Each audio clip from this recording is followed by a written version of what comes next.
Hey y'all, hey, it's your girl Morgan Renee. Tuning in for another story time with Mormai. We are in All About Love by Bell Hooks, New Visions. We're in chapter 4. Chapter 3 was, it hit home. Chapter 3 was talking about honesty, be true to love, and why most of us lie, how we're conditioned to do it since we're young. So it's very eye-opening. So let's get into what else she has to say on the subject matter of love. Chapter 4 of All About Love by Bell Hooks, Commitment. Let love be love in me. She has a quote by M. Scott Peck that reads, commitment is inherent in any genuinely loving relationship. Anyone who is truly concerned for the spiritual growth of another knows, consciously or instinctively, that he or she can significantly foster that growth only through a relationship of constancy. Commitment to truth-telling lays the groundwork for the openness and honesty that is the heartbeat of love. When we can see ourselves as we truly are and accept ourselves, we build the necessary foundation for self-love. We have all heard the maxim, if you do not love yourself, you will be unable to love anyone else. It sounds good, yet more often than not, we feel some degree of confusion when we hear this statement. The confusion arises because most people who think they are not lovable have this perception because at some point in their lives, they were socialized to see themselves as unlovable by forces outside their control. We are not born knowing how to love anyone, either ourselves or somebody else. However, we are born able to respond to care. As we grow, we can give and receive attention, affection, and joy. Whether we learn how to love ourselves and others will depend on the presence of a loving environment. Self-love cannot flourish in isolation. I thought that's what they teach us, how self-love works. You got to get alone, get away from people, tune in. Let me finish. What you talking about, Bill? Self-love cannot flourish in isolation. It is no easy task to be self-loving. Simple axioms that make self-love sound easy only makes matters worse. It leaves many people wondering why, if it is so easy, they continue to be trapped by feelings of low self-esteem and self-hatred. Using a working definition of love that tells us it is the action we take on behalf of our own or another spiritual growth provides us with a beginning blueprint for working on the issue of self-love. When we see love as a combination of trust, commitment, care, respect, knowledge, and responsibility, we can work on developing these qualities, or if they are already a part of who we are, we can learn to extend them to ourselves. What is this book? This is All About Love by Bell Hooks. Let me pause for a second. So Storytime with Mormai is something I've been doing for a while now. You can catch up on past, future, and former readings on my YouTube. You can type in my name, Morgan Myers, Myers, or you can just look up Storytime with Mormai. You'll see all my focus is Black books by Black authors. I do have some on there. The one about Henrietta Lacks' life was written by a white woman, so that's on there. But my focus is to get colored folks readings read. All right, so let me back up. It says, when we see love as a combination of trust, commitment, care, respect, knowledge, and responsibility, we can work on developing these qualities, or if they are already a part of who we are, we can learn to extend them to ourselves. Many people find it helpful to critically examine the past, particularly childhood, to chart their internalization of messages that they were not worthy, not enough, that they were crazy, stupid, monstrous, and so on. Simply learning how to have acquired feelings of worthlessness rarely enables us to change things. It is usually only one stage in the process. I, like so many other people, have found it useful to examine negative thinking and behavioral patterns learned in childhood, particularly those shaping my sense of self and identity. However, this process alone did not ensure self-recovery. It was not enough. I share this because it is far too easy to stay stuck in simply telling one story over and over again, which can be a way of holding on to grief about the past or holding on to a narrative that places blame on others. While it is important for us to understand the origins of fragile self-esteem, it is also possible to bypass this stage, identifying when and where we receive negative socialization, and still create a foundation for building self-love. Individuals who bypass this stage tend to move on to the next stage, which is actively introducing into our lives constructive, life-affirming thought patterns and behavior.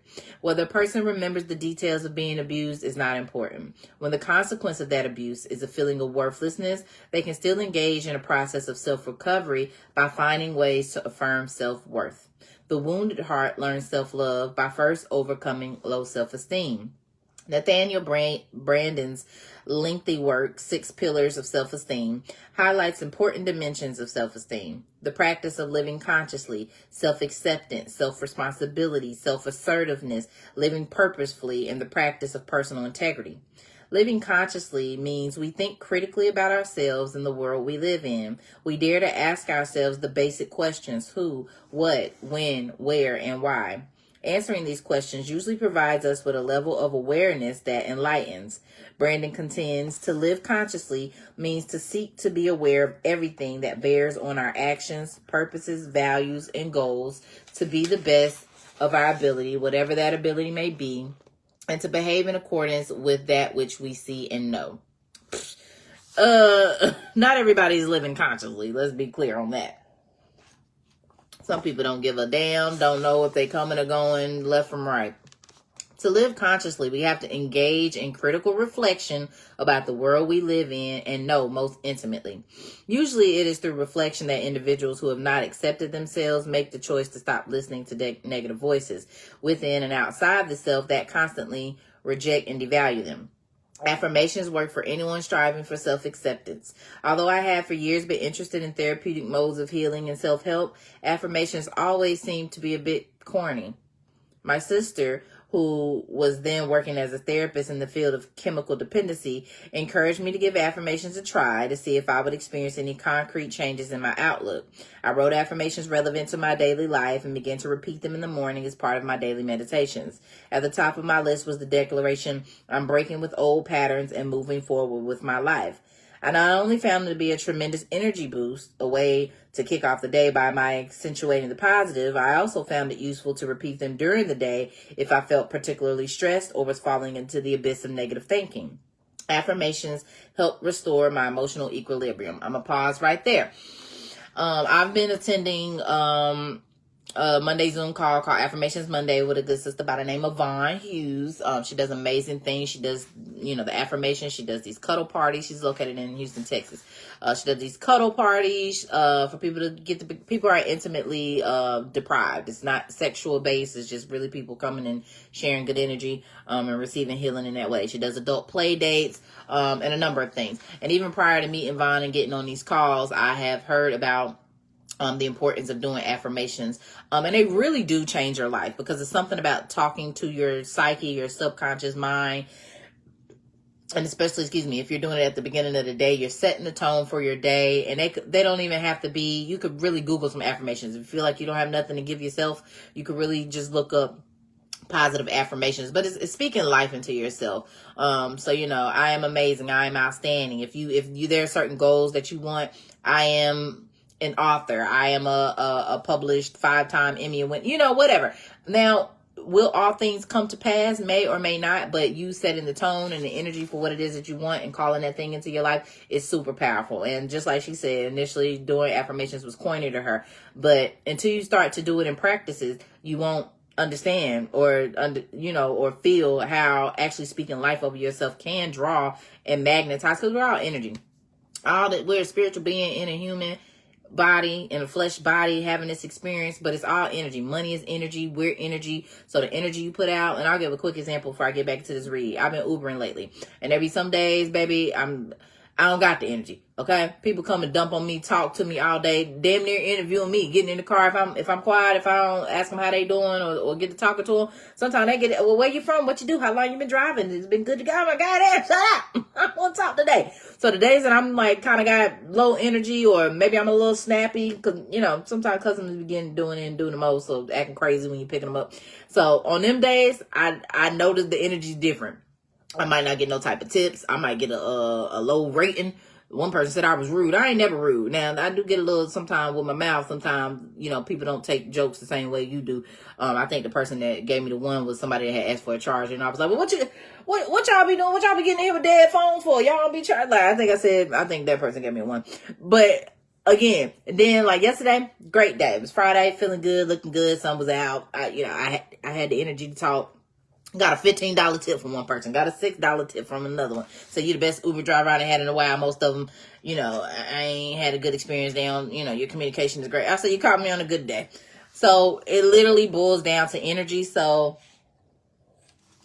back to my point and affirming the point that she made. Even if something is new and uncomfortable to you, like affirmations, you think it's stupid, it's corny, give it a try. Because let's be for real. How many of us have this morning routine? I used to post a lot. I'd be inconsistent with it. Did you wake up, stretch, drink water, go over your goals, pray, meditate, go over do your affirmations, stretch before you got online, before you went to work, before you gave your time to other people? I don't think a lot of us do. I don't know. I haven't done the studies, but I would say by the way people operate in the world and the energies I run into and seeing people on their jobs, it's clear people are not taking time for themselves. So taking a moment to affirm yourself, speak over yourself is so vital and important. And if you haven't tried it, you should definitely look into it. All right. So I wrote affirmations relevant to my daily life and began to repeat them in the morning as part of my daily meditations. At the top of my list was the declaration, I'm breaking with old patterns and moving forward with my life. That's a powerful affirmation. I not only found them to be a tremendous energy boost, a way to kick off the day by my accentuating the positive, I also found it useful to repeat them during the day if I felt particularly stressed or was falling into the abyss of negative thinking. Affirmations help restore my emotional equilibrium. Self-acceptance is hard for many of us. There's a voice inside that is constantly judging, first ourselves and then others. That voice enjoys the indulgence of an endless negative critique. Because we have learned to believe negativity is more realistic, it appears more real than any positive voice. Once we begin to replace negative thinking with positive thinking, it becomes utterly clear that far from being realistic, negative thinking is absolutely disenabling. Let me read that again. Once we begin to replace negative thinking with positive thinking, it is once we begin to replace negative thinking with positive thinking, it becomes utterly clear that far from being realistic, negative thinking is absolutely disenabling. I gotta highlight that. Hold on now. What, do I have a highlighter? I'm using this pen. Hold on. Yeah, because that was good. And that's something that, that a lot of us struggle with. Thinking positive, especially when stuff feels like it's going wrong. It can be challenging to want to think negative, but sometimes you just got to stop and find the blessings, even when stuff going awry. You just gotta find the blessings, find what is working, and get back to that space of gratitude so that you can get to the other side of positivity. Because dwelling in negativity don't really do much for you. It doesn't help you create solutions. It just makes you sad, mad, depressed. It ain't doing nothing for nobody. So let's try to get to the positive, so that hopefully some things can shift. She said it's been a part of my downfall. This year was tough. This year has been tough. It's been very tough. I'm going to inbox you too, good sis, because I thought I responded to your last message. It obviously didn't send, but that's basically what I was telling you. My life been lifing. You asked me how I was doing.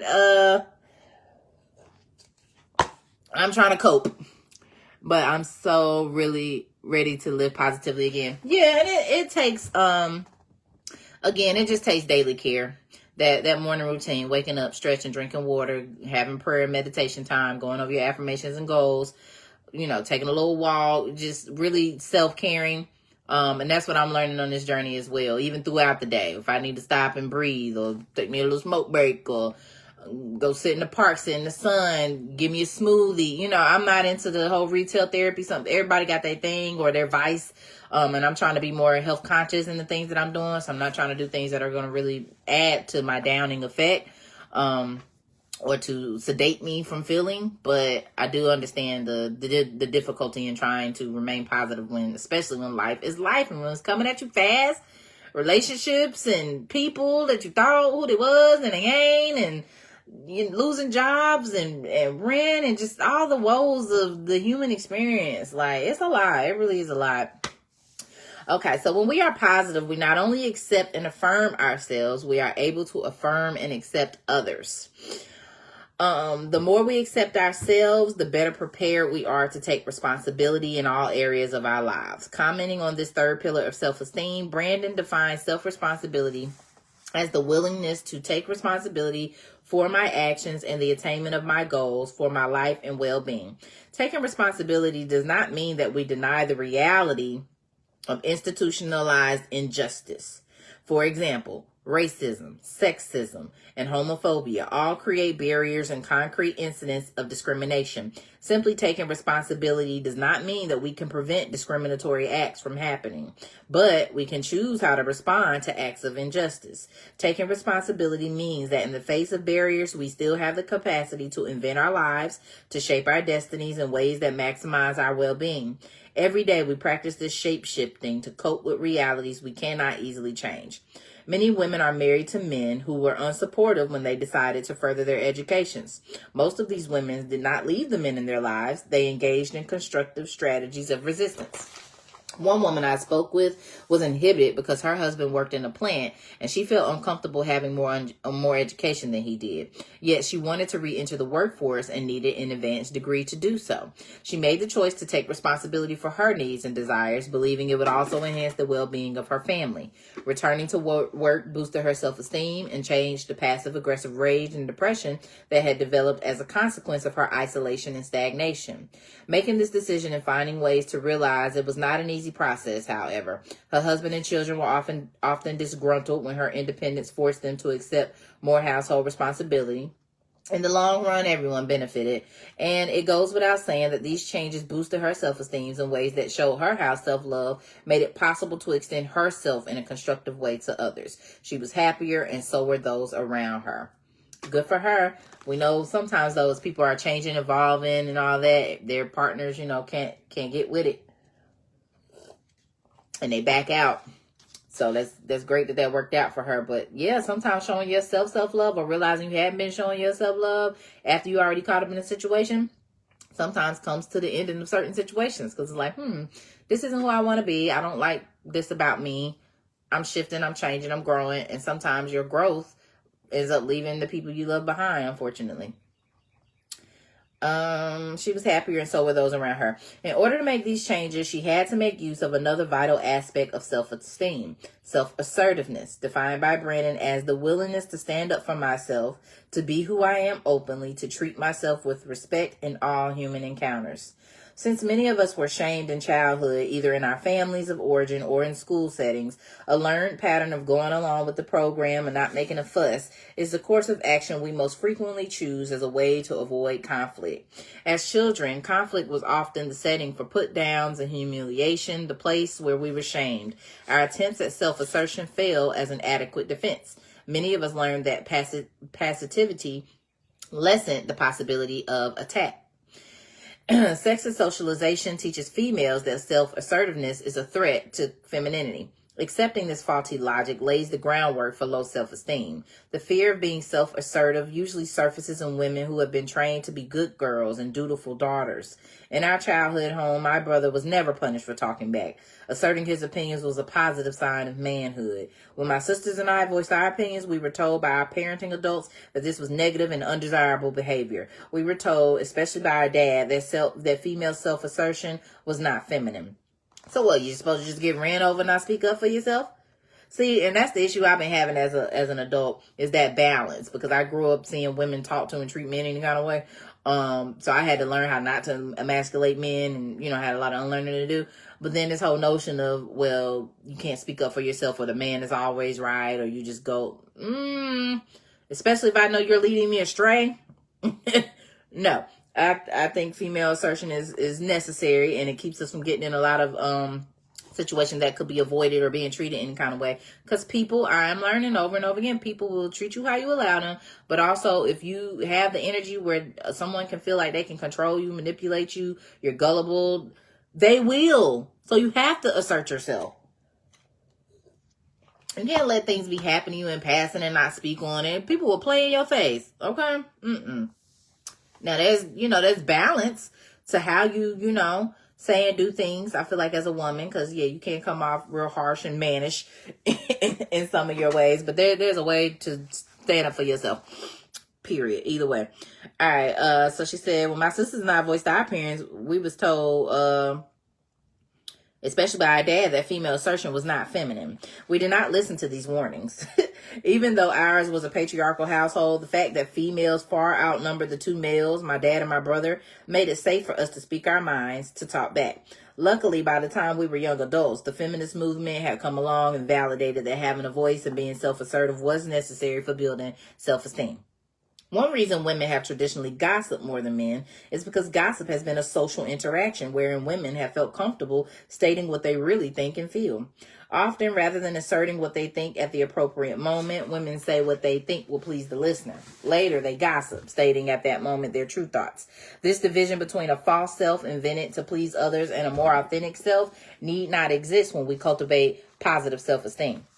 The feminist movement really helped women understand the personal power that is gained through positive self-assertiveness. Gloria Steinem's bestseller, Revolution from Within, cautioned women about the danger of achieving success without doing the necessary groundwork for self-love and self-esteem. She found that achieving women who still suffer internalized self-hatred invariably acted out in ways that undermined their success. And if the self-hating successful person did not act out, she may have lived a life of private desperation, unable to tell anyone success does not, in fact, reverse crippled self-esteem. To complicate matters, women may feel the need to pretend that they are self-loving, to assert confidence and power to the outside world, and as a consequence, they feel psychologically conflicted and disengaged from their true being. Shamed by the feeling that they can never let anyone know who they really are, they may choose isolation and aloneness for fear of being unmasked. This is true of men as well. When powerful men reach the height of personal achievement in their careers, they often undermine all they have worked for by engaging in self-destructive behavior. Men who reside at the bottom of our nation's economic totem pole do this, and so do men at the top. President Clinton engaged in deceitful behavior, betraying both his personal commitments to his family as well as his political commitment to be a paragon of American values to the people of this country. He did so when his popularity was at an all-time high. What, because he got some head? Having spent so much of his life achieving against the odds, his actions expose a fundamental law in his self-esteem. Although he is a white male, Ivy League, educated and economically well-off, privileged with all the accompanying perks, his irresponsible actions were a way of unmasking, of showing to the world that he really was not the good guy he was pretending to be. He created the context for a public shaming that no doubt mirrors moments of childhood shaming when some authority figure in his life made him feel he was worthless and that he would never be worthy no matter what he did.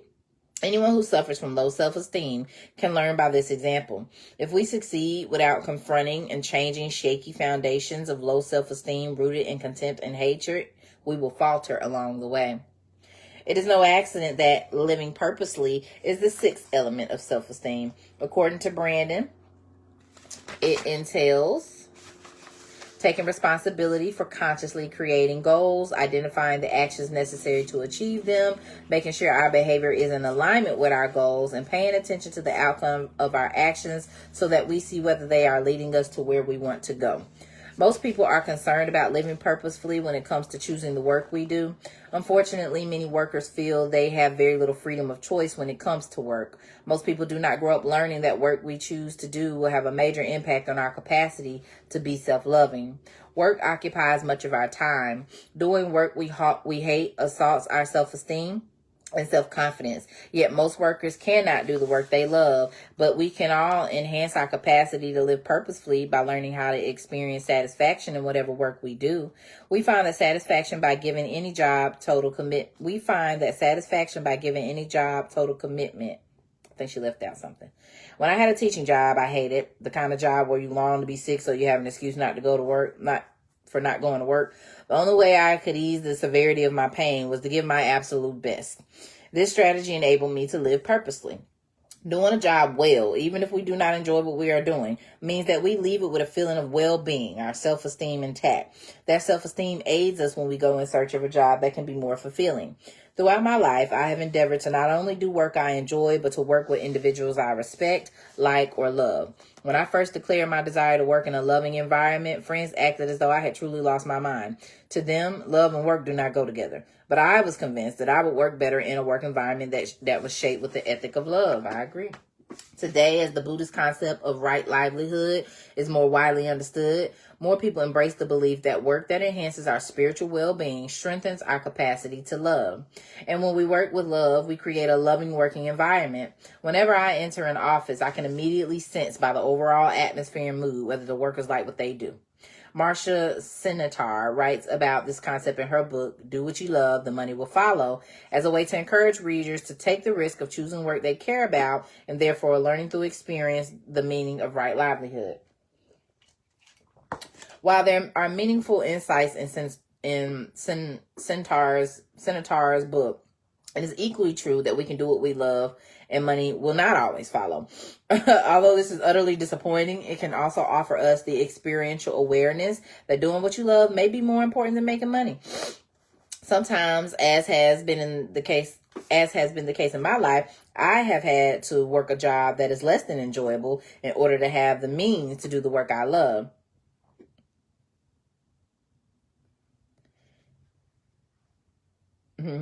At one point in a very mixed job career, I worked as a cook in a club.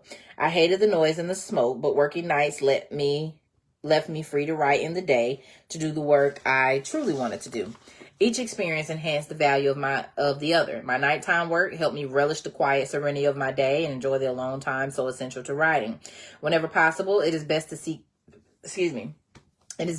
work we love and to avoid work we hate. But sometimes we learn what we need to avoid by doing it. Individuals who are able to be economically self-sufficient doing what they love are blessed. Their experience serves as a beacon to all of us, showing us the ways right livelihood can strengthen self-love, ensuring peace and contentment in the lives we lead beyond work. Often workers believe that if their home life is good, it does not matter if they feel dehumanized and exploited on the job. Many jobs undermine self-love because they require that workers constantly prove their worth. Individuals who are dissatisfied and miserable on the job bring this negative energy home. Clearly, much of the violence in domestic life, both physical and verbal abuse, is linked to job misery. We can encourage friends and loved ones to move toward greater self-love by supporting them in any effort to leave work that assaults their well-being. I agree. Folks who are out of the paid workforce, women and men who do unpaid work in the home, as well as other happily unemployed people, are often doing what they want to do. While they are not rewarded by an income, their day-to-day life often provides more satisfaction than if they worked at a high-paying job in a stressful and dehumanizing environment. That's part of my plight with work. And I have a whole communications degree, and I do a lot of, at this point, now I'm doing gig work. But yeah, I can't work nowhere I'm not feeling it. I'm just not. I'm not about to be stressed, depressed, and a hot mess just to get a coin. I just won't. I'll create, I'll crochet. I'll do the other gifts and talents that I have and make a little coin here and there to get me by, and until I find that thing that, I feel like I can be immersed in, because I really value protecting my peace, and I won't be somewhere that I'm unhappy and is making me depressed just for $1.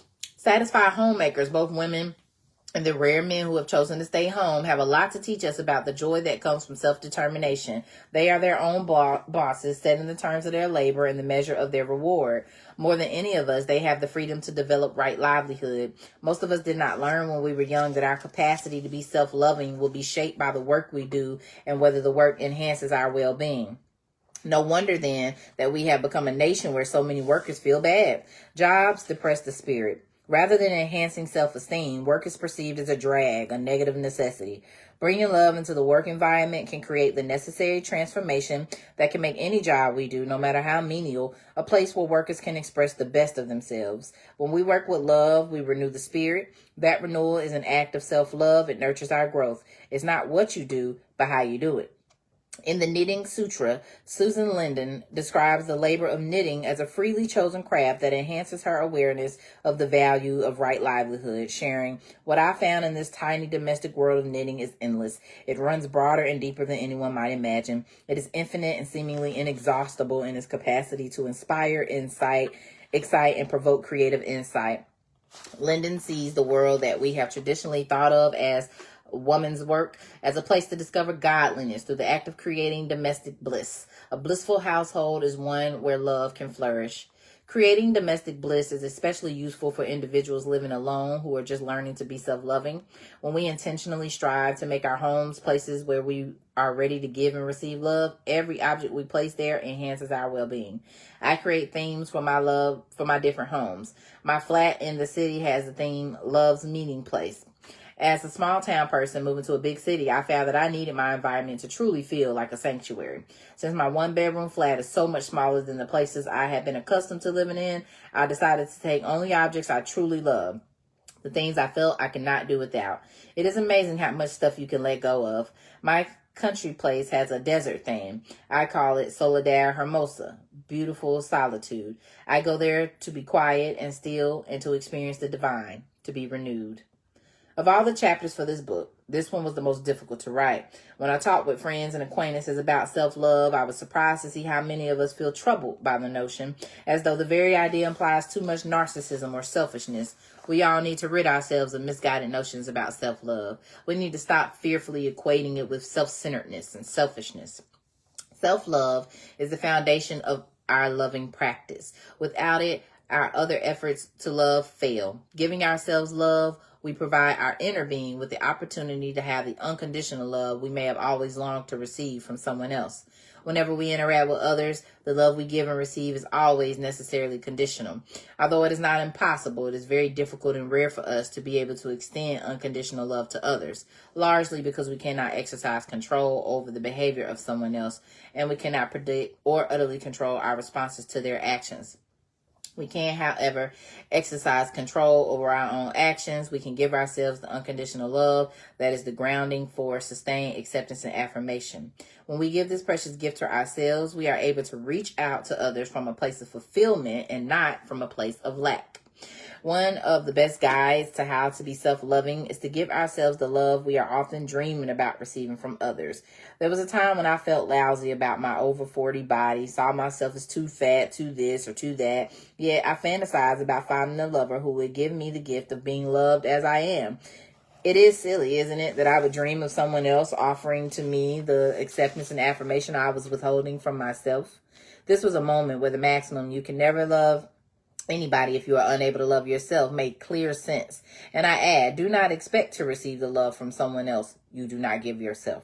In an ideal world, we would all learn in childhood to love ourselves. We would grow, being secure in our worth and value, spreading love wherever we went, letting our light shine. If we did not learn self-love in our youth, there's still hope. The light of love is always in us, no matter how cold the flame. It is always present, waiting for the spark to ignite, waiting for the heart to awaken and call us back to the first memory of being the life force inside a dark place, waiting to be born, waiting to see the light. All right, that's the end of chapter 4 from All About Love by Bell Hooks. Self-love, self-love, self-love. If you have not already subscribed to my YouTube channel, you can type in Storytime with Maura Mai or Morgan Myers and the title of this book. It'll come right up. And you can catch my past readings, future readings, and the ones I'm currently on. So thank y'all for tuning in. Love yourself. Make sure you take some time for yourself today. I'll tune in with y'all again soon. Peace and love.